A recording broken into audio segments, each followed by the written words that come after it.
The customer needs to be aware that their entire roof cannot be used. There's fire codes and other codes that prohibit us from taking up your entire roof and turning it into a glass panel. Sure.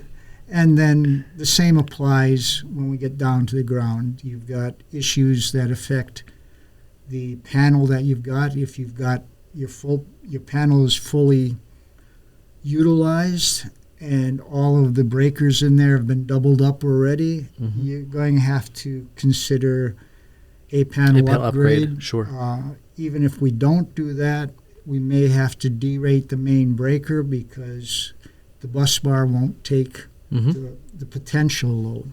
Right. And so in sort of layman's terms, if you will, you have a home that it's essentially all of the main loads within the home are feeding into the actual service panel itself.